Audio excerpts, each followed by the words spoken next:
Cockroach जनता party ने सोमवार को राष्ट्रीय राजधानी में 5 सितंबर को एक शांतिपूर्ण विरोध मार्च की घोषणा की है। पार्टी ने केंद्र पर आरोप लगाया कि वो 25 जुलाई को युवाओं से किए गए वादों को पूरा करने में विफल रही है। दरअसल सीजेपी ने आरोप लगाया है कि नीट पेपर लीक विवाद के दौरान हुए प्रदर्शन को खत्म करने के लिए सरकार से मांगे रखी गई थीं, जिसमें सरकार ने सहमति जताई थी, लेकिन सरकार ने अभी तक उन मांगों को पूरा नहीं किया है। पार्टी ने आरोप लगाया है कि 1 महीने पहले किए गए वादों को लागू करने के बजाय सरकार ने कार्रवाई में देरी की है और स्पष्ट आश्वासन देने से बचती रही है। अब सीजेपी ने फिर से इंडिया गेट से दिल्ली पुलिस मुख्यालय तक शांतिपूर्ण मार्च के लिए युवाओं को एकजुट करने का ऐलान किया है। नहीं देखिए, जब देश के कैबिनेट मिनिस्टर ऑन रिकॉर्ड आके कुछ कमिटमेंट करते हैं, सरकार की तरफ से एग्रीमेंट किया जाता है, फिर उस एग्रीमेंट को ऑनर नहीं किया जाता, तो एक बहुत बड़ा सवाल है। पूरी सरकार की विश्वसनीयता पर बहुत बड़ा सवाल है। और पिछले 1 महीने से लगातार पूरी टीम इनके टच में है। कितनी बार इनसे मुलाकात हुई है, आज कर रहे हैं, कल कर रहे हैं, ये दिक्कत है, वो दिक्कत है। तो हमें धीरे धीरे समझ में आ गया कि सरकार की मंशा नहीं है इस एग्रीमेंट को ऑनर करने की, और इसीलिए हमने 5 सितंबर को ये प्रोटेस्ट कॉल की है। अब जो हम लोगों ने ऐलान किया है 5 सितंबर को, ये इसलिए हुआ है क्योंकि जो हमारे दूसरे 2 डिमांड्स थे कि एफआईआर्स विड्रॉ होंगे एंड एक अश्योरेंस मिलेगा फ्यूचर में भी कोई प्रोटेस्ट नहीं, कोई प्रोटेस्टर को टारगेट नहीं किया जाएगा, एंड जो दूसरा डिमांड कॉम्पनसेशन जो मिलना था सारे फैमिलीज को, वो दोनों डिमांड्स अभी तक फुलफिल नहीं हुए हैं।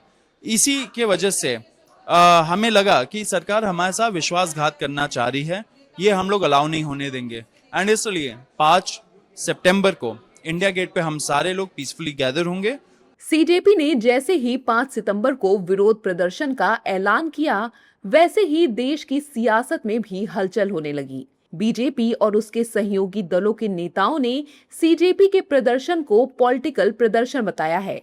एनडीए नेताओं का कहना है कि उन्हें छात्रों की समस्या से कुछ लेना देना नहीं है। सीजेपी वाले के जो हम लोग देख रहे हैं, जैसे लगता है कि राजनीतिक जो है, अगर आप छात्र हित में हैं तो आपको झारखंड भी नजर आना चाहिए, आपको कर्नाटक भी नजर आना चाहिए, आपको देश में जो नॉन बीजेपी गवर्नमेंट राज्य हैं वो भी नजर आना चाहिए, लेकिन वो दिखाई नहीं पड़ता है। इसलिए लगता है ऐसा, आम जनता को ऐसा लगने लगा कि कहीं ना कहीं इसमें पॉलिटिक्स घुसा हुआ है। See, whenever there is a protest, it is the right of the people who are protesting. But also, we must respect and with sensitivity look at our police force. What are they doing? They are doing their job to ensure that any miscreant or anyone who tries to destabilize India does not succeed. So I think we need to view this with sensitivity and with both sides. Yes, of course, they're welcome to protest, they're welcome to raise their issues, and whether it's the CJP or anybody else, I just think that the Solicitor General has made it clear that there will be no FIRs against students. There are some serious criminal antecedents where you have seen. हालांकि CJP के प्रदर्शन को लेकर विपक्ष ने केंद्र सरकार पर हमला बोला है। केंद्र के अधूरे वादों को लेकर सीजेपी द्वारा 5 सितंबर को दिल्ली में शांतिपूर्ण मार्च की घोषणा पर डीएमके के प्रवक्ता टीकेएस इलानगोवन ने कहा कि बीजेपी लोकतंत्र विरोधी है, ये संविधान का पालन नहीं करते हैं। The BJP is anti-democratic. They don't follow constitution. Constitution has given powers to its citizens to agitate for their right cause. So they can do, but BJP will not allow. BJP is a brutalistic party, barbarians. They don't care for the law. They don't care for the constitution. It is a constitutional right to agitate for a cause.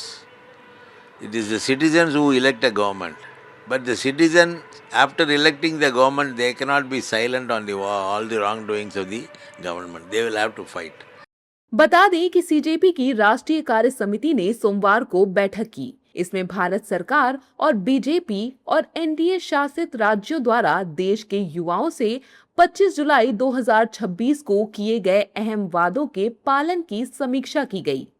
इन्हीं वादों के आधार पर देशव्यापी युवा विरोध प्रदर्शनों को अच्छे विश्वास के साथ वापस लिया गया था। समिति के सदस्यों ने इस बात पर गंभीर संदेह जताया कि क्या सरकार अपनी बात का पालन करने का इरादा भी रखती है इन्हीं मांगों के चलते सीजेपी ने दोबारा प्रदर्शन की घोषणा की है।